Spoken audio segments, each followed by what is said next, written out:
तो फ्रेंड, स्वागत है आपका अपने चैनल लास्ट क्लास में। आज की इस वीडियो में संस्कृत के 100 काफी महत्वपूर्ण ऑब्जेक्टिव प्रश्न हम आपको बताएंगे। और जो भी बच्चे इस 100 ऑब्जेक्टिव प्रश्न को काफी अच्छी तरीके से पढ़ लेते हैं, याद कर लेते हैं, तो इस 100 ऑब्जेक्टिव प्रश्न में से 40 प्लस ऑब्जेक्टिव प्रश्न आपके बोर्ड परीक्षा में हूबहू लड़ेगा। ये हमारा गारंटी है। आपका पेपर फर्स्ट सीटिंग में हो या सेकंड सीटिंग में हो, किसी भी सीटिंग में हो, 40 प्लस ऑब्जेक्टिव प्रश्न इसी वीडियो से आएगा। तो एक भी प्रश्न प्लीज आप लोग स्किप मत कीजिएगा, वीडियो को शुरू से लेकर अंत तक देखिएगा। और इसमें से जो भी प्रश्न आपको याद ना हो तो उसे आप लोग याद करने का कोशिश कीजिएगा। और चैनल को अभी तक आप सब्सक्राइब नहीं किए हैं तो चैनल को सब्सक्राइब भी कर लीजिएगा, साथ में बेल आइकन को ऑल पे दबा लीजिएगा ताकि जब भी क्लास हो तो आपके पास नोटिफिकेशन पहुंचता रहे। तो आइए शुरू करते हैं पहले नंबर प्रश्न से। पहला नंबर प्रश्न है कि संस्कार कितने होते हैं, और ये प्रश्न 100% आपके बोर्ड परीक्षा में आएगा। यहाँ पे पहला नंबर प्रश्न है कि संस्कार कितने होते हैं, तो इसे आपको याद रखना है कि संस्कार 16 होते हैं। यानी यहाँ पे बी ऑप्शन क्या हो जाएगा, यहाँ पे बिल्कुल ही सही हो जाएगा। ये देखते हैं अगला प्रश्न, 2 नंबर प्रश्न है कि किसके शासन काल में पाटलिपुत्र का अधिक समृद्धि हुई। ये भी काफी महत्वपूर्ण प्रश्न है और ये भी प्रश्न 100% आपके परीक्षा में आएगा कि किसके शासन काल में पाटलिपुत्र का अधिक समृद्धि हुई। तो चंद्रगुप्त मौर्य के शासन काल में हुआ, इसे आपको याद रखना है। यानी यहाँ पे ए ऑप्शन क्या हो जाएगा, यहाँ पे बिल्कुल ही सही हो जाएगा। ये देखते हैं अगला प्रश्न, 3 नंबर भी प्रश्न काफी महत्वपूर्ण है कि मंगलम पाठ कहां से संकलित है। ये भी काफी महत्वपूर्ण प्रश्न है कि मंगलम पाठ कहां से संकलित है, तो ये उपनिषद से संकलित है, इसे आपको याद रखना है। यानी यहाँ पे सी ऑप्शन क्या हो जाएगा, यहाँ पे बिल्कुल ही सही हो जाएगा। ये देखते हैं अगला प्रश्न, 4 नंबर, और ये 4 नंबर भी प्रश्न आपके बोर्ड परीक्षा में 100% आएगा कि बाघ के हाथ में क्या था। यहाँ पे आपको बताना है कि बाघ के हाथ में क्या था, तो सोने का कंगन था, इसे आपको याद रखना है। यानी यहाँ पे ए ऑप्शन क्या हो जाएगा, यहाँ पे बिल्कुल ही सही हो जाएगा। ये देखते हैं अगला प्रश्न, 5 नंबर प्रश्न है कि बुद्ध काल में पाटलिपुत्र नगर का क्या नाम था। यह भी प्रश्न 100% आपके बोर्ड परीक्षा में आएगा कि बुद्ध काल में पाटलिपुत्र नगर का क्या नाम था, तो पाटलिग्राम था, इसे आपको याद रखना है। यानी यहाँ पे ए ऑप्शन क्या हो जाएगा, यहाँ पे बिल्कुल ही सही हो जाएगा। काफी महत्वपूर्ण 100 ऑब्जेक्टिव प्रश्न है और इस 100 ऑब्जेक्टिव प्रश्न में से 40 प्लस ऑब्जेक्टिव प्रश्न आपके बोर्ड एग्जाम में हूबहू लड़ेगा, ये हमारा गारंटी है। तो वीडियो को आप लोग प्लीज शुरू से लेकर अंत तक देखिएगा, और वीडियो को लाइक नहीं किए हैं तो प्लीज आप लोग वीडियो को लाइक भी कर दीजिएगा। ये देखते हैं अगला प्रश्न, 6 नंबर भी प्रश्न काफी महत्वपूर्ण है कि परम सुख देने वाली क्या है। काफी महत्वपूर्ण प्रश्न है कि परम सुख देने वाली क्या है, तो विद्या है, इसे आपको याद रखना है। यानी यहाँ पे ए ऑप्शन क्या हो जाएगा, यहाँ पे बिल्कुल ही सही हो जाएगा। ये देखते हैं अगला प्रश्न, 7 नंबर, और ये 7 नंबर प्रश्न 100% आपके बोर्ड परीक्षा में आएगा कि नदियां नाम रूप छोड़कर किसमें मिल जाती हैं। काफी महत्वपूर्ण प्रश्न है कि नदियां नाम रूप छोड़कर किसमें मिल जाती हैं, तो समुद्र में मिल जाती हैं, इसे आपको हर हालत में याद रखना है। यानी यहाँ पे ए ऑप्शन क्या हो जाएगा, बिल्कुल ही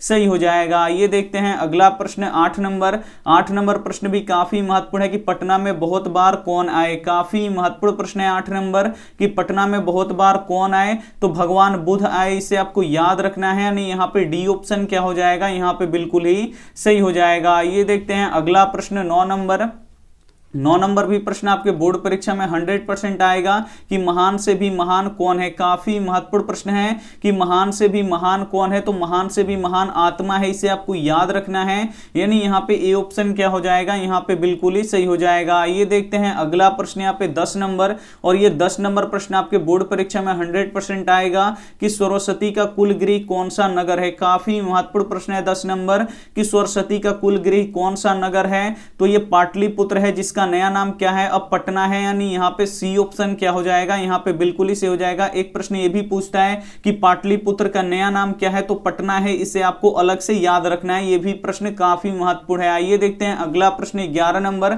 और ये भी प्रश्न आपके बोर्ड परीक्षा में 100% आएगा कि हिरमणेय पात्र से किसका मुंह ढका हुआ है। काफी महत्वपूर्ण प्रश्न है कि हिरमणेय पात्र से किसका मुंह ढका हुआ है, तो सत्य का मुंह ढका हुआ है, इसे आपको याद रखना है। यानी यहाँ पे ए ऑप्शन क्या हो जाएगा, बिल्कुल ही सही हो जाएगा। ये देखते हैं अगला प्रश्न, 12 नंबर भी प्रश्न काफी महत्वपूर्ण है कि पटना के किस दिशा में गंगा बहती है। काफी महत्वपूर्ण प्रश्न है कि पटना के किस दिशा में गंगा बहती है, तो उत्तर दिशा में गंगा बहती है, इसे आपको याद रखना है। यानी यहाँ पे ए ऑप्शन क्या हो जाएगा, यहाँ पे बिल्कुल ही सही हो जाएगा। ये देखते हैं अगला प्रश्न यहाँ पे 13 नंबर, 13 नंबर प्रश्न है कि यूनान का राजदूत कौन है, काफी महत्वपूर्ण प्रश्न है और यह प्रश्न 100% आपके बोर्ड परीक्षा में आएगा कि यूनान का राजदूत कौन है, तो मेगास्थनीज है, इसे आपको याद रखना है। यानी यहाँ पे सी ऑप्शन क्या हो जाएगा, बिल्कुल ही सही हो जाएगा। आइए देखते हैं अगला प्रश्न 14 नंबर। 14 नंबर भी प्रश्न काफी महत्वपूर्ण है कि अणु से भी सूक्ष्म क्या है, काफी महत्वपूर्ण प्रश्न है 14 नंबर कि अणु से भी सूक्ष्म क्या है, तो अणु से भी सूक्ष्म क्या होता है, आत्मा होता है, इसे आपको याद रखना है। यानी यहाँ पे डी ऑप्शन क्या हो जाएगा, बिल्कुल ही सही हो जाएगा। आइए देखते हैं अगला प्रश्न 15 नंबर। 15 नंबर प्रश्न है कि संसार में बच्चों का सच्चा रक्षक कौन है, काफी महत्वपूर्ण प्रश्न है कि संसार में बच्चों का सच्चा रक्षक कौन होता है, तो माताएं होती हैं, इसे आपको याद रखना है। यानी यहाँ पे ए ऑप्शन क्या हो जाएगा, यहाँ पे बिल्कुल ही सही हो जाएगा। ये देखते हैं अगला प्रश्न 16 नंबर और ये 16 नंबर प्रश्न 100% आपके बोर्ड परीक्षा में आएगा कि पाटलिपुत्र वैभव पाठ में किस नगर का वर्णन है, काफी महत्वपूर्ण प्रश्न है कि पाटलिपुत्र वैभव पाठ में किस नगर का वर्णन है, तो पाटलिपुत्र का वर्णन है, इसे आपको याद रखना है। यानी यहाँ पे बी ऑप्शन क्या हो जाएगा, बिल्कुल ही सही हो जाएगा। और पाटलिपुत्र का नया नाम क्या है, तो पटना है, तो ये भी साथ में आपको याद रखना है। आइए देखते हैं अगला प्रश्न 17 नंबर। 17 नंबर प्रश्न है कि देवलोक का मार्ग किससे खुलता है, काफी महत्वपूर्ण प्रश्न है और यह प्रश्न 100% आएगा कि देवलोक का मार्ग किससे खुलता है, तो सत्य से खुलता है, इसे आपको याद रखना है। यानी यहाँ पे बी ऑप्शन क्या हो जाएगा, बिल्कुल ही सही हो जाएगा। ये देखते हैं अगला प्रश्न 18 नंबर। 18 नंबर प्रश्न है कि राजशेखर की रचना कौन सी है, काफी महत्वपूर्ण प्रश्न है कि राजशेखर की रचना कौन सी है, तो राजशेखर की रचना काव्य मीमांसा है, इसे आपको याद रखना है। यानी यहाँ पे ए ऑप्शन क्या हो जाएगा, यहाँ पे बिल्कुल ही हो जाएगा और यह भी प्रश्न 100% आपके बोर्ड परीक्षा में आएगा ही आएगा। आइए देखते हैं अगला प्रश्न यहाँ पे 19 नंबर।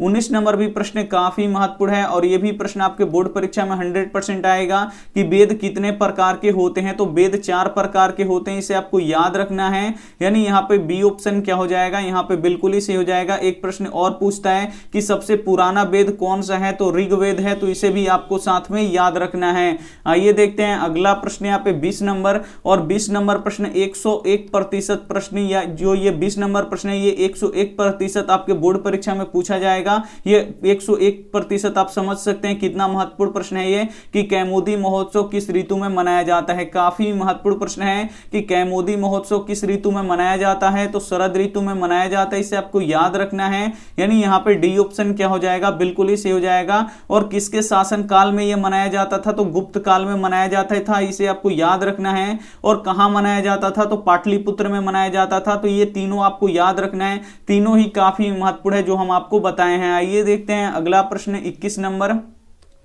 21 नंबर प्रश्न है कि परमात्मा कहाँ रहते हैं, काफी महत्वपूर्ण प्रश्न है कि परमात्मा कहाँ रहते हैं, तो जो परमात्मा है वो सर्वत्र रहते हैं, यानी सभी जगहों पे रहते हैं। यानी यहाँ पे बी ऑप्शन क्या हो जाएगा, यहाँ पे बिल्कुल ही सही हो जाएगा। ये देखते हैं अगला प्रश्न 22 नंबर। 22 नंबर प्रश्न है कि पटना नगर की पालिका देवी कौन है, और ये प्रश्न 100% आपके बोर्ड परीक्षा में रहेगा कि पटना नगर की पालिका देवी कौन है, तो पटन देवी है। यानी यहाँ पे सी ऑप्शन क्या हो जाएगा, यहाँ पे बिल्कुल ही सही हो जाएगा। ये देखते हैं अगला प्रश्न 23 नंबर। 23 नंबर प्रश्न है कि किस पुरुष को मृत्यु आने की जानकारी हो जाती है, काफी महत्वपूर्ण प्रश्न है कि किस पुरुष को मृत्यु आने की जानकारी हो जाती है, तो जो साधक होते हैं, जो साधक पुरुष होते हैं, इनको मृत्यु आने की जानकारी हो जाती है। और यह भी प्रश्न 100% पूछा जाएगा। यानी यहाँ पे ए ऑप्शन क्या हो जाएगा, बिल्कुल ही सही हो जाएगा। काफी महत्वपूर्ण 100 ऑब्जेक्टिव प्रश्न है, तो एक भी प्रश्न प्लीज आप लोग स्किप मत कीजिएगा, वीडियो को शुरू से लेकर अंत तक देखिएगा। और इस 100 ऑब्जेक्टिव प्रश्न में से 40 प्लस ऑब्जेक्टिव प्रश्न आपका लड़ेगा हो बहु, ये हमारा गारंटी है। तो आप लोग प्लीज शुरू से लेकर अंत तक वीडियो देखिए और इसमें से जो भी प्रश्न आपको याद ना हो तो उसे आप लोग याद करने का कोशिश कीजिएगा। 24 नंबर प्रश्न है कि पाटलिपुत्र नगर में क्या प्रसिद्ध है, काफी महत्वपूर्ण प्रश्न है कि पाटलिपुत्र नगर में क्या प्रसिद्ध है, तो गोलघर प्रसिद्ध है, इसे आपको याद रखना है। यानी यहाँ पे बी ऑप्शन क्या हो जाएगा, यहाँ पे बिल्कुल ही सही हो जाएगा और ये भी प्रश्न पूछ सकता है। आइए देखते हैं अगला प्रश्न 25 नंबर। 25 नंबर प्रश्न है कि किस साहित्य ग्रंथ में पाटलिपुत्र के हजारों वर्ष पुराना नाम का वर्णन है, काफी महत्वपूर्ण प्रश्न है ये। यहाँ पे आपको बताना है कि किस साहित्य ग्रंथ में पाटलिपुत्र के हजारों वर्ष पुराना नाम का वर्णन है तो किस में है, तो ये मुद्रा राक्षस में है, इसे आपको याद रखना है। यानी यहाँ पे सी ऑप्शन क्या हो जाएगा, बिल्कुल ही सही हो जाएगा। आइए देखते हैं अगला प्रश्न 26 नंबर, और ये 26 नंबर प्रश्न 100% पूछा जाएगा कि प्राणी के हृदय रूपी गुफा में कौन विद्यमान है। काफी महत्वपूर्ण प्रश्न है कि प्राणी के हृदय रूपी गुफा में कौन विद्यमान है, तो आत्मा विद्यमान है, इसे आपको याद रखना है। यानी यहाँ पे ए ऑप्शन क्या हो जाएगा, यहाँ पे बिल्कुल ही सही हो जाएगा। ये देखते हैं अगला प्रश्न 27 नंबर, और ये भी प्रश्न आपके बोर्ड परीक्षा में 100% पूछा जाएगा कि मंगलम पाठ में कितने मंत्र हैं। काफी महत्वपूर्ण प्रश्न है कि मंगलम पाठ में कितने मंत्र हैं, तो 5 मंत्र हैं, इसे आपको याद रखना है। यानी यहाँ पे बी ऑप्शन क्या हो जाएगा, यहाँ पे बिल्कुल ही सही हो जाएगा। ये देखते हैं अगला प्रश्न 28 नंबर। 28 नंबर प्रश्न की गंगा नदी के ऊपर पटना में किस सेतु का निर्माण हुआ है, और ये प्रश्न 100% आपके बोर्ड परीक्षा में रहेगा कि गंगा नदी के ऊपर पटना में किस सेतु का, यानी किस नदी पुल का यहाँ पे निर्माण हुआ है, तो गांधी सेतु का निर्माण हुआ है, इसे आपको याद रखना है। यानी यहाँ पे सी ऑप्शन क्या हो जाएगा, बिल्कुल ही सही हो जाएगा। ये देखते हैं अगला प्रश्न यहाँ पे 29 नंबर, और ये भी प्रश्न काफी महत्वपूर्ण है और ये 100% पूछ सकता है कि शरीर में सदैव रहने वाले मनुष्यों का महान शत्रु कौन है। काफी महत्वपूर्ण प्रश्न है कि शरीर में सदैव रहने वाले मनुष्यों का महान शत्रु कौन है, तो आलस है, इसे आपको याद रखना है। यानी यहाँ पे डी ऑप्शन क्या हो जाएगा, बिल्कुल ही सही हो जाएगा। ये देखते हैं अगला प्रश्न 30 नंबर। 30 नंबर प्रश्न की भिखन टोला को देखने के लिए कौन आए। काफी महत्वपूर्ण प्रश्न है कि भिखन टोला को देखने के लिए कौन आए, तो शिक्षक आए, इसे आपको याद रखना है। यानी यहाँ पे सी ऑप्शन क्या हो जाएगा, बिल्कुल ही सही हो जाएगा। ये देखते हैं अगला प्रश्न 31 नंबर। 31 नंबर प्रश्न है कि गुरु गोविंद सिंह का जन्म किस स्थान पर हुआ था। काफी महत्वपूर्ण प्रश्न है कि गुरु गोविंद सिंह का जन्म किस स्थान पर हुआ था, तो इनका जन्म स्थान कहां पे है, पटना में है, इसे आपको याद रखना है। यानी यहाँ पे ए ऑप्शन क्या हो जाएगा, यहाँ पे बिल्कुल ही सही हो जाएगा। और जो गुरु गोविंद सिंह है ये सिखों के 10वें गुरु हैं, तो ये भी साथ में आपको याद रखना है। और ये प्रश्न 100% आपके बोर्ड परीक्षा में आएगा ही आएगा। आगे देखिए यहाँ पे 32 नंबर प्रश्न। 32 नंबर प्रश्न है कि पुरंदर का पर्याय कौन है। काफी महत्वपूर्ण प्रश्न है कि पुरंदर का पर्याय कौन है, तो इंद्र है, इसे आपको याद रखना है। यानी यहाँ पे ए ऑप्शन क्या हो जाएगा, यहाँ पे बिल्कुल ही सही हो जाएगा। ये देखते हैं अगला प्रश्न यहाँ पे 33 नंबर। 33 नंबर प्रश्न है कि नगर के समीप किसका बहुत सा उत्पादन होता था। काफी महत्वपूर्ण प्रश्न है कि नगर के समीप किसका बहुत सा उत्पादन होता था, तो फूलों का बहुत सा उत्पादन होता था, इसे आपको याद रखना है। यानी यहाँ पे बी ऑप्शन क्या हो जाएगा, बिल्कुल ही सही हो जाएगा। ये देखते हैं अगला प्रश्न यहाँ पे 34 नंबर। 34 नंबर प्रश्न काफी महत्वपूर्ण है और ये 100% आपके बोर्ड परीक्षा में आएगा कि पथिका कहां स्नान करता है। काफी महत्वपूर्ण प्रश्न है कि पथिका कहां स्नान करता है, तो जो पथिका है वो कहां स्नान करता था, करने गया तो तालाब में स्नान करने गया। यानी यहाँ पे ए ऑप्शन क्या हो जाएगा, यहाँ पे बिल्कुल ही सही हो जाएगा। आइए देखते हैं अगला प्रश्न 35 नंबर। 35 नंबर भी प्रश्न काफी महत्वपूर्ण है। 35 नंबर प्रश्न कि सिख संप्रदाय के 10वें गुरु कौन है। काफी महत्वपूर्ण प्रश्न है कि सिख संप्रदाय के 10वें गुरु कौन है, तो गुरु गोविंद सिंह है, इसे आपको याद रखना है। यानी यहाँ पे ए ऑप्शन क्या हो जाएगा, यहाँ पे बिल्कुल ही सही हो जाएगा। ये देखते हैं अगला प्रश्न 36 नंबर। 36 नंबर प्रश्न है कि किसने कहा था कि पाटलीग्राम एक दिन महानगर बनेगा। काफी महत्वपूर्ण प्रश्न है और ये प्रश्न 100% आपके बोर्ड परीक्षा में पूछा जाएगा कि किसने कहा था कि पाटलीग्राम एक दिन महानगर बनेगा, तो किसने कहा था, तो भगवान बुद्ध ने कहा था, इसे आपको याद रखना है। यानी यहाँ पे ए ऑप्शन क्या हो जाएगा, बिल्कुल ही सही हो जाएगा। ये देखते हैं अगला प्रश्न 37 नंबर। और 37 नंबर भी प्रश्न 100% आपके बोर्ड परीक्षा में पूछा जाएगा कि यहाँ पे देखिए कुसुमपुर और पुरुषपुर का नया नाम क्या है। काफी महत्वपूर्ण प्रश्न है कि कुसुमपुर और पुरुषपुर का नया नाम क्या है, तो पाटलिपुत्र है, इसे आपको याद रखना है। और पाटलिपुत्र का नया नाम क्या है, पटना है, तो ये भी साथ में आपको याद रखना है। आइए देखते हैं अगला प्रश्न 38 नंबर। 38 नंबर प्रश्न है कि विश्व शांति पाठ में कैसा वातावरण का वर्णन है। काफी महत्वपूर्ण प्रश्न है कि विश्व शांति पाठ में कैसे वातावरण का वर्णन है, तो यहाँ पे देखिए अशांति का वर्णन है, इसे आपको याद रखना है। यानी यहाँ पे ए ऑप्शन क्या हो जाएगा, बिल्कुल ही सही हो जाएगा। ये देखते हैं अगला प्रश्न 39 नंबर। 39 नंबर प्रश्न है कि पटना कहाँ स्थित है। काफी महत्वपूर्ण प्रश्न है, यहाँ पे आपको बताना है कि पटना कहाँ स्थित है, तो गंगा के किनारे स्थित है, इसे आपको याद रखना है। यानी यहाँ पे ए ऑप्शन क्या हो जाएगा, यहाँ पे बिल्कुल ही सही हो जाएगा। ये देखते हैं अगला प्रश्न 40 नंबर। 40 नंबर प्रश्न है कि आलस कथा में आग लगने पर कितने लोग नहीं भागे, और ये प्रश्न 100% आपके बोर्ड परीक्षा में आएगा कि आलस कथा में आग लगने पर कितने लोग नहीं भागे, तो 4 लोग नहीं भागे, इसे आपको याद रखना है, यानी यहाँ पे सी ऑप्शन क्या हो जाएगा, बिल्कुल ही सही हो जाएगा। ये देखते हैं अगला प्रश्न 41 नंबर कि बिन बुलाए कौन आता है। काफी महत्वपूर्ण प्रश्न है कि बिन बुलाए कौन आता है, तो बिन बुलाए धूर्त लोग आते हैं, इसे आपको याद रखना है, यानी यहाँ पे बी ऑप्शन क्या हो जाएगा, यहाँ पे बिल्कुल ही सही हो जाएगा। ये देखते हैं अगला प्रश्न 42 नंबर प्रश्न है कि वर्तमान काल में संस्कृत की लेखिका कौन है। काफी महत्वपूर्ण प्रश्न है कि वर्तमान काल में संस्कृत की लेखिका कौन है, तो मिथिलेश कुमारी है, इसे आपको याद रखना है, यानी यहाँ पे सी ऑप्शन क्या हो जाएगा, यहाँ पे बिल्कुल ही सही हो जाएगा। ये देखते हैं अगला प्रश्न 43 नंबर प्रश्न है कि प्राचीन काल में शिष्यों को क्या कहा जाता है। काफी महत्वपूर्ण प्रश्न है कि प्राचीन काल में शिष्यों को क्या कहा जाता है, क्या कहा जाता था, तो यहाँ पे देखिए ब्रह्मचारी कहा जाता था, इसे आपको याद रखना है,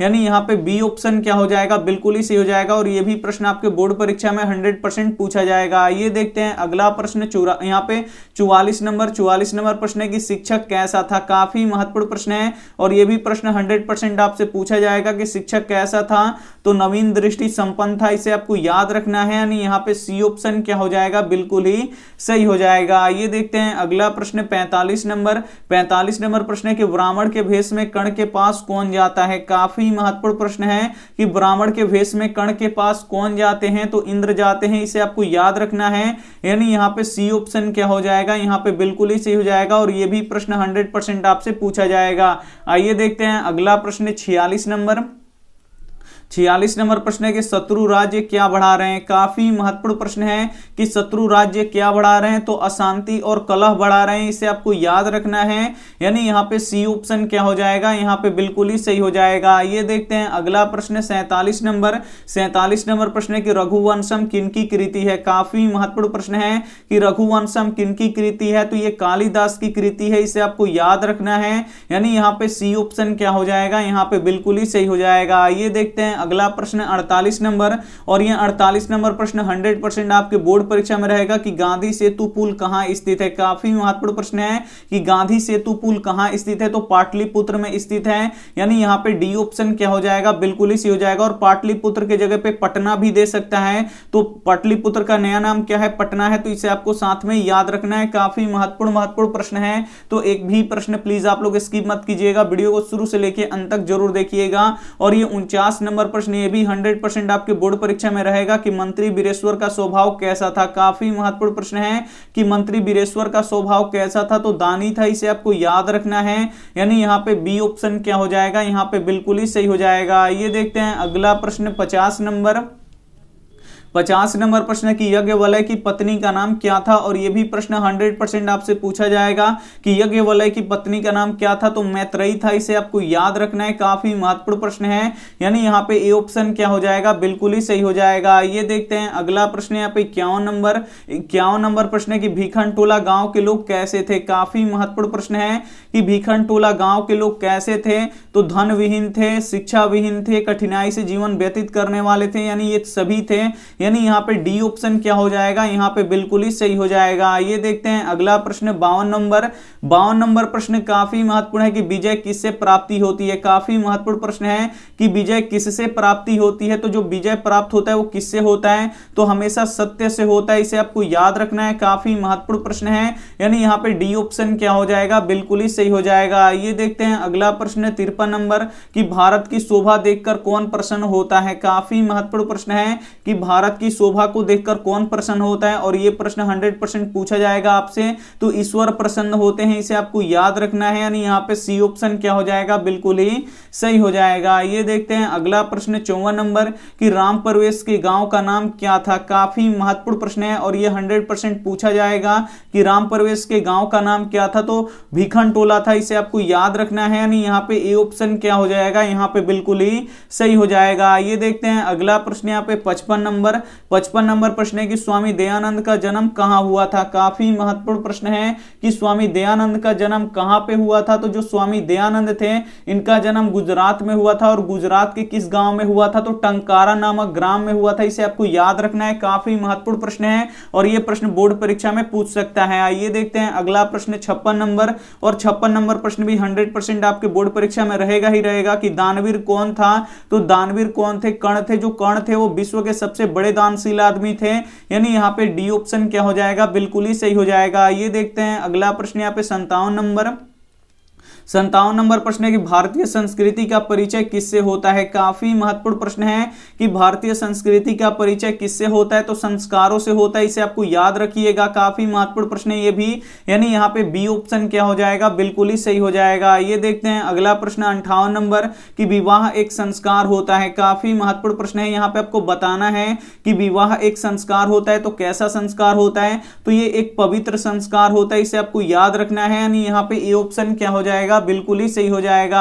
आइए देखते हैं अगला प्रश्न 59 नंबर, और ये 59 नंबर प्रश्न 100% आपके बोर्ड परीक्षा में रहेगा कि किसके गीत देवता भी गाते हैं। काफी महत्वपूर्ण प्रश्न है कि किसके गीत देवता भी गाते हैं, तो भारत के गीत देवता भी गाते हैं, इसे आपको याद रखना है, यानी यहाँ पे ए ऑप्शन क्या हो जाएगा, बिल्कुल ही सही हो जाएगा। आइए देखते हैं अगला प्रश्न 60 नंबर प्रश्न है कि यह संसार किसके द्वारा यानी यहाँ पे अनुशासित है। काफी महत्वपूर्ण प्रश्न है कि यह संसार किसके द्वारा अनुशासित है, तो परमात्मा के द्वारा अनुशासित है, इसे आपको याद रखना है, यानी यहाँ पे सी ऑप्शन क्या हो जाएगा, बिल्कुल ही सही हो जाएगा। आइए देखते हैं अगला प्रश्न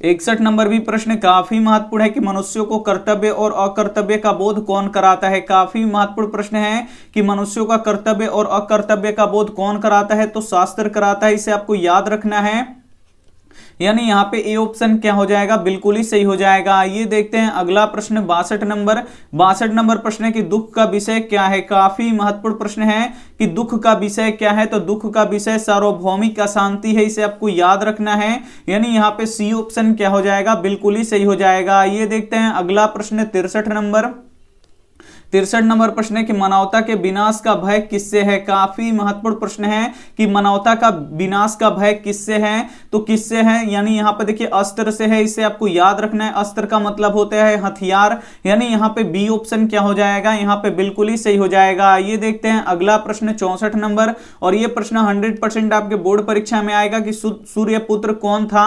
तो सूर्यपुत्र कौन था, ये कर्ण थे, इसे आपको याद रखना है, यानी यहाँ पे सी ऑप्शन क्या हो जाएगा, यहाँ पे बिल्कुल ही हो जाएगा। एक प्रश्न ये भी पूछा जाता है कि कर्ण की माताजी का नाम क्या था, तो कर्ण की माताजी का नाम कुंती था, तो ये भी आपको याद रखना है। और कर्ण के पास जन्म से ही क्या था, तो कवच और कुंडल था, तो ये भी साथ में आपको याद रखना है। आइए देखते हैं अगला प्रश्न 65 नंबर प्रश्न है कि मंदाकिनी नदी किस पर्वत के निकट से प्रवाहित होती है। काफी महत्वपूर्ण प्रश्न है, और यह भी प्रश्न 100% आपके बोर्ड परीक्षा में पूछा जाएगा कि मंदाकिनी नदी किस पर्वत के निकट से प्रवाहित होती है, तो चित्रकूट पर्वत के निकट से प्रवाहित होती है, इसे आपको याद रखना है। काफी महत्वपूर्ण प्रश्न है, यानी यहाँ पे ए ऑप्शन क्या हो जाएगा, बिल्कुल ही सही हो जाएगा। आइए देखते हैं अगला प्रश्न 66 नंबर, यह भी काफी महत्वपूर्ण प्रश्न है, और यह भी प्रश्न पूछा जाएगा कि यहाँ पे देखिए समाज सुधारक कौन थे, तो जो समाज सुधारक थे ये स्वामी दयानंद थे, इसे आपको याद रखना है। काफी महत्वपूर्ण प्रश्न है, यानी यहाँ पे ए ऑप्शन क्या हो जाएगा, बिल्कुल ही सही हो जाएगा। ये देखते हैं अगला प्रश्न 67 नंबर कि क्षमा किसकी हत्या करता है। काफी महत्वपूर्ण प्रश्न है, तो क्षमा किसकी हत्या करता है, तो क्रोध का हत्या करता है, इसे आपको याद रखना है, यानी यहाँ पे डी ऑप्शन क्या हो जाएगा, बिल्कुल ही सही हो जाएगा। ये देखते हैं अगला प्रश्न यहाँ पे 68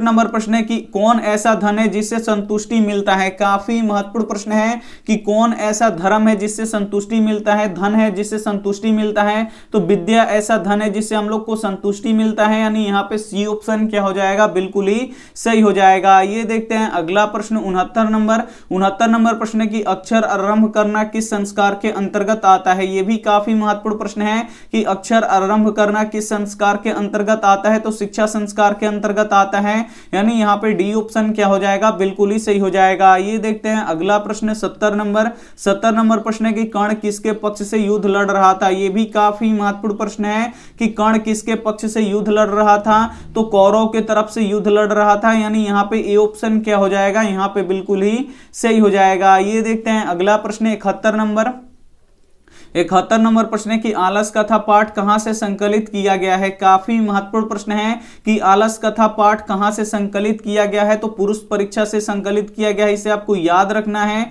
यानी यहाँ पे बी ऑप्शन क्या हो जाएगा, बिल्कुल ही सही हो जाएगा और ये भी प्रश्न 100% आपके बोर्ड परीक्षा में रहेगा। आइए देखते हैं अगला प्रश्न यहाँ पे 72 नंबर, और 72 नंबर भी प्रश्न आपके बोर्ड परीक्षा में 100% रहेगा कि एशिया महादेश का सबसे बड़ा सेतु कौन है, तो गांधी सेतु है, इसे आपको याद रखना है। यानी यहाँ पे सी ऑप्शन क्या हो जाएगा, बिल्कुल ही सही हो जाएगा। ये देखते हैं अगला प्रश्न यहाँ पे 73 नंबर। 73 नंबर प्रश्न है कि कैमुदी महोत्सव कहां मनाया जाता था। काफी महत्वपूर्ण प्रश्न है और यह भी प्रश्न आपके बोर्ड परीक्षा में 100% रहेगा कि कैमुदी महोत्सव कहां मनाया जाता था, तो पाटलिपुत्र में मनाया जाता था, इसे आपको याद रखना है। यानी यहाँ पे सी ऑप्शन क्या हो जाएगा, बिल्कुल ही सही हो जाएगा। आइए देखते हैं अगला प्रश्न 74 नंबर।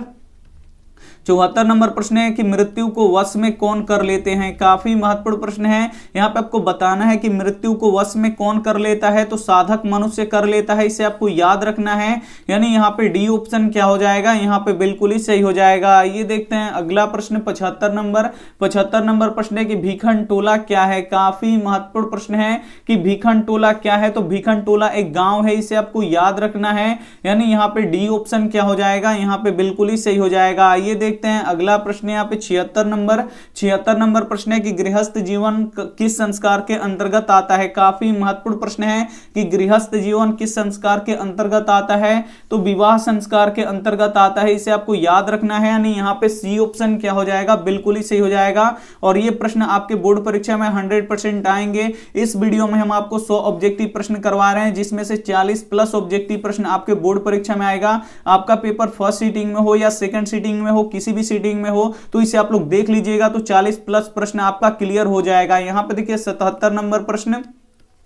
77 नंबर प्रश्न है कि विजय भट्टारिका किसकी रानी थी। काफी महत्वपूर्ण प्रश्न है और यह भी प्रश्न 100% आएगा कि विजय भट्टारिका किसकी रानी थी, तो ये चंद्रादित्य की रानी थी। यानी यहाँ पे बी ऑप्शन क्या हो जाएगा, यहाँ पे बिल्कुल ही सही हो जाएगा। ये देखते हैं अगला प्रश्न 78 नंबर, और ये प्रश्न 101% आपके बोर्ड परीक्षा में आएगा कि स्वामी दयानंद मूर्ति पूजा के थे। तो जो स्वामी दयानंद थे वो मूर्ति पूजा के विरोधी थे, इसे आपको याद रखना है।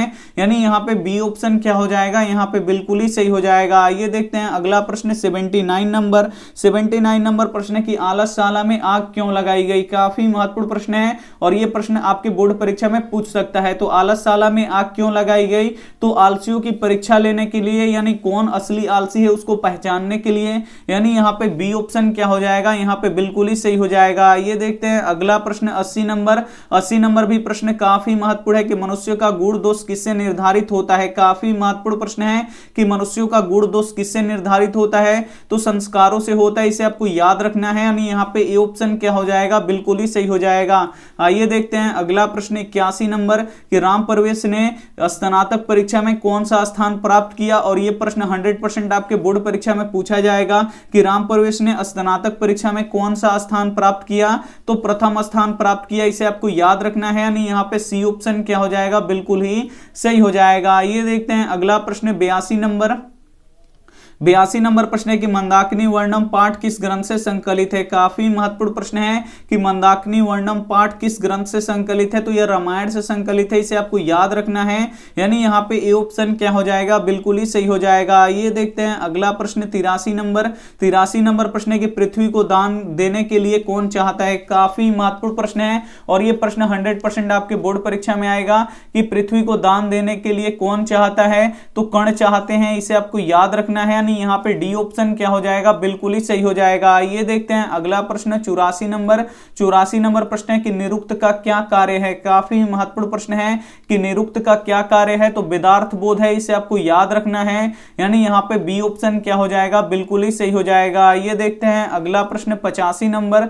85 नंबर प्रश्न है कि कीचड़ में कौन फंस गया। काफी महत्वपूर्ण प्रश्न है कि कीचड़ में कौन फंस गया, तो जो कीचड़ है उसमें कौन फंस गया, तो पथिक फंस गया, इसे आपको याद रखना है, यानी यहाँ पे बी ऑप्शन क्या हो जाएगा, यहाँ पे बिल्कुल ही सही हो जाएगा। और ये भी प्रश्न 100% आपके बोर्ड परीक्षा में पूछा जाएगा। आइए देखते हैं अगला प्रश्न यहाँ पे 86 नंबर प्रश्न है कि औषधि का प्रयोजन किसके लिए नहीं है। काफी महत्वपूर्ण प्रश्न है कि औषधि का प्रयोजन किसके लिए नहीं है, तो निरोग के लिए नहीं है, जिससे कोई दुख नहीं है उसे औषधि यानी दवाई का कोई भी जरूरत नहीं है, यानी यहाँ पे डी ऑप्शन क्या हो जाएगा, बिल्कुल ही सही हो जाएगा। ये देखते हैं अगला प्रश्न 87 नंबर प्रश्न है कि वेदों के प्रति धर्म अनुयायियों का ध्यान किसने आकर्षित किया। और यह भी प्रश्न आपके बोर्ड परीक्षा में 100% रहेगा कि वेदों के प्रति अनुयायियों का ध्यान किसने आकर्षित किया, तो स्वामी यहाँ पे देखिए विवेकानंद ने किया, यहाँ पे देखिए स्वामी दयानंद ने किया, इसे आपको याद रखना है, यानी यहाँ पे ए ऑप्शन क्या हो जाएगा, यहाँ पे बिल्कुल ही सही हो जाएगा। ये देखते हैं अगला प्रश्न 88 नंबर प्रश्न है कि बाल विवाह के प्रति किसने महान प्रयास किया। काफी महत्वपूर्ण प्रश्न है, यहाँ पे आपको बताना है कि बाल विवाह के विरुद्ध किसने महान प्रयास किया, तो मूल शंकर ने किया, इसे आपको याद रखना है। और मूल शंकर किसके बचपन का नाम था, यह भी पूछा जाता है कि मूल शंकर किसके बचपन का नाम था, तो स्वामी दयानंद सरस्वती के बचपन का नाम क्या था, मूल शंकर नाम था। और इनका जन्म कहां पे हुआ था, तो गुजरात में हुआ था। और किस ग्राम में हुआ था, तो टंकारा ग्राम में हुआ था। तो ये आपको याद रखना है, कोई ना कोई प्रश्न आपके बोर्ड परीक्षा में रहेगा ही रहेगा। आगे देखिए यहाँ पे 89 नंबर प्रश्न है, आग कहां लगाई गई थी। काफी महत्वपूर्ण प्रश्न है, यहाँ पे आपको बताना है कि आग कहां लगाई गई थी, तो आलसशाला में आग लगाई गई थी। क्यों लगाई गई थी, तो आलसियों की परीक्षा लेने के लिए, यानी यहाँ पे ए ऑप्शन क्या हो जाएगा, बिल्कुल ही सही हो जाएगा। ये देखते हैं अगला प्रश्न 90 नंबर, और ये प्रश्न 100% आपके बोर्ड परीक्षा में रहेगा कि गुजरात प्रदेश स्थित टंकारा ग्राम किसका जन्म स्थल है। काफी महत्वपूर्ण प्रश्न है, यहाँ पे आपको बताना है कि गुजरात यहाँ पे प्रदेश स्थित टंकारा ग्राम किसका जन्म स्थल है, तो स्वामी दयानंद सरस्वती का है, इसे आपको याद रखना है, यानी यहाँ पे सी ऑप्शन क्या हो जाएगा, यहाँ पे बिल्कुल ही सही हो जाएगा। ये देखते हैं अगला प्रश्न 91 नंबर, लास्ट में हम आपको काफी अच्छी बात बताने वाले हैं, तो आप लोग लास्ट तक जरूर देखिए। घर में लगी आग को देखकर कौन लोग पलायन हो गए। काफी महत्वपूर्ण प्रश्न है, और ये प्रश्न 100% आपके बोर्ड परीक्षा में पूछा जाएगा कि घर में लगी आग को देखकर कौन लोग पलायन हो गए, तो धूर्त लोग पलायन हो गए, इसे आपको याद रखना है, यानी यहाँ पे डी ऑप्शन क्या हो जाएगा, बिल्कुल ही सही हो जाएगा। आगे देखिए यहाँ पे 92 नंबर प्रश्न है कि मंदाकिनी नदी कहाँ स्थित है। काफी महत्वपूर्ण प्रश्न है कि मंदाकिनी नदी कहाँ स्थित है, तो ये चित्रकूट में स्थित है, इसे आपको याद रखना है, यानी यहाँ पे बी ऑप्शन क्या हो जाएगा, यहाँ पे बिल्कुल ही सही हो जाएगा। ये देखते हैं अगला प्रश्न यहाँ पे 93 नंबर प्रश्न, और 93 नंबर प्रश्न 100% आपके बोर्ड परीक्षा में पूछा जाएगा कि हमारी भारतीय धारा कैसी है, तो विशाल है, इसे आपको याद रखना है, यानी यहाँ पे डी ऑप्शन क्या हो जाएगा, बिल्कुल ही सही हो जाएगा। ये देखते हैं अगला प्रश्न 94 नंबर प्रश्न है कि यज्ञवल्क्य ने अपनी पत्नी को क्या शिक्षा दी। काफी महत्वपूर्ण प्रश्न है कि यज्ञवल्क्य ने अपनी पत्नी को क्या शिक्षा दी, तो आत्म तत्व की शिक्षा दी, और इसे आपको याद रखना है क्योंकि यह प्रश्न आने वाला है 100%। यज्ञवल्क्य की पत्नी का नाम क्या था, मैत्रेयी था, और मैत्रेयी को यज्ञवल्क्य ने किसकी शिक्षा दी थी, तो आत्म तत्व की शिक्षा दी थी, यानी यहाँ पे डी ऑप्शन क्या हो जाएगा, बिल्कुल ही सही हो जाएगा। ये देखते हैं अगला प्रश्न 95 नंबर कि सत्यार्थ प्रकाश किसकी रचना है। काफी महत्वपूर्ण प्रश्न है कि सत्यार्थ प्रकाश किसकी रचना है, तो सत्यार्थ प्रकाश ये स्वामी दयानंद की रचना है, इसे आपको याद रखना है, यानी यहाँ पे ए ऑप्शन क्या हो जाएगा, बिल्कुल ही सही हो जाएगा। और ये भी प्रश्न 100% आपके बोर्ड परीक्षा में पूछा जाएगा। आइए देखते हैं अगला प्रश्न 96 नंबर प्रश्न है कि सभी लोग क्या छोड़ गए। काफी महत्वपूर्ण प्रश्न है कि सभी लोग क्या छोड़ गए, तो सभी लोग अपना स्वार्थ छोड़ गए, यानी यहाँ पे बी ऑप्शन क्या हो जाएगा, बिल्कुल ही सही हो जाएगा। आइए देखते हैं अगला प्रश्न यहाँ पे 97 नंबर प्रश्न है कि कर्मवीर कथा किसकी कथा है। काफी महत्वपूर्ण प्रश्न है कि कर्मवीर कथा किसकी कथा है, तो ये दलित की कथा है, इसे आपको याद रखना है, यानी यहाँ पे बी ऑप्शन क्या हो जाएगा, यहाँ पे बिल्कुल ही सही हो जाएगा। ये देखते हैं अगला प्रश्न 98 नंबर प्रश्न है कि जीवन का श्रेष्ठ लक्ष्य क्या होना चाहिए। काफी महत्वपूर्ण प्रश्न है कि जीवन का श्रेष्ठ लक्ष्य क्या होना चाहिए, तो शांति, विश्व कल्याण, सद्भावना, ये सभी होना चाहिए, यानी यहाँ पे डी ऑप्शन क्या हो जाएगा, यहाँ पे बिल्कुल ही सही हो जाएगा। ये देखते हैं अगला प्रश्न 99 नंबर प्रश्न है कि मूलशंकर घर, यहाँ पे देखिए मूलशंकर घर छोड़कर किसके पास गए। काफी महत्वपूर्ण प्रश्न है, और ये प्रश्न 100% आएगा आपके बोर्ड परीक्षा में कि मूलशंकर घर छोड़कर किसके पास गए, तो घर छोड़कर किसके पास गए, तो ब्रजानंद के पास गए, इसे आपको याद रखना है, यानी यहाँ पे बी ऑप्शन क्या हो जाएगा, यहाँ पे बिल्कुल ही सही हो जाएगा। आइए देखते हैं अंतिम प्रश्न 100 नंबर, और इस प्रश्न के बाद हम आपको काफी महत्वपूर्ण बात बताने वाले हैं। तो पटना किस राज्य की राजधानी है, तो जो पटना पटना है, ये बिहार की राजधानी है, इसे आपको याद रखना है। यानी यहाँ पे ए ऑप्शन क्या हो जाएगा, बिल्कुल ही सही हो जाएगा। तो इसमें 100 ऑब्जेक्टिव प्रश्न था जो आप लोग पढ़ चुके हैं और इससे 40 प्लस ऑब्जेक्टिव प्रश्न आपके बोर्ड परीक्षा में रहेगा। फर्स्ट सीटिंग में हो आपका पेपर या सेकंड सीटिंग में हो, किसी भी सीटिंग में हो, उससे कोई मतलब नहीं है। 40 प्लस ऑब्जेक्टिव प्रश्न आएगा तो आएगा। और हम यहाँ पे देखिए संस्कृत के 400 प्लस ऑब्जेक्टिव प्रश्न हम आपको कल सुबह तक करवा देंगे। तो इस 400 ऑब्जेक्टिव प्रश्न आप लोग अगर देख लीजिएगा और इसके बाद जो वीडियो आएगा, इस वीडियो का लिंक हम क्या करेंगे, अगले वीडियो का लिंक उसी वीडियो के यहाँ पे देखिए कमेंट बॉक्स में डाल देंगे। तो आप लोग कमेंट बॉक्स को जरूर चेक कीजिएगा और कमेंट बॉक्स में जिस भी वीडियो का लिंक आपको मिले तो उसे आप लोग देख लीजिएगा, क्योंकि काफी महत्वपूर्ण अगर हम आप लोग को 400 ऑब्जेक्टिव प्रश्न करवा देंगे तो 100% आप लोग को अगर 100 बनाना है तो 100 में 50 आप लोग 100% बना के आइएगा। 50 से आप लोग अधिक बना सकते हैं, लेकिन आपको 100 में से 50 ही बनाना है। तो आप लोग 50 आराम से टिक करके आ सकते हैं, ये हमारा गारंटी है। तो वीडियो को आप लोग शुरू से लेकर अंत तक देखिएगा और कमेंट बॉक्स में जो भी वीडियो हो उसे आप लोग देखना ना भूलिएगा। और यहाँ पे देखिए आप लोगों के लिए होमवर्क एक प्रश्न लाया हूं कि आलसियों को सुख देखकर कौन, यहाँ पे देखिए आलसियों के सुख देखकर कौन आलसी बनने की कोशिश किए। तो यहाँ पे 4 ऑप्शन है, जो भी ऑप्शन आपको सही लगे वो आप हमें कमेंट करके जरूर बताइएगा। और वीडियो को लाइक नहीं किए तो प्लीज आप लोग वीडियो को लाइक कीजिएगा, अपने दोस्तों के पास इस वीडियो को जरूर शेयर कीजिएगा। और चैनल को सब्सक्राइब नहीं किए हैं तो चैनल को सब्सक्राइब करके साथ में बेल आइकन को ऑल पे दबा लीजिएगा, ताकि जब भी क्लास हो तो आपके पास नोटिफिकेशन पहुंचता रहे। थैंक यू फॉर वॉचिंग, मिलते हैं अगले वीडियो में, तब तक अपना ध्यान रखिए, मन लगा के पढ़ाई कीजिए। Take care and bye.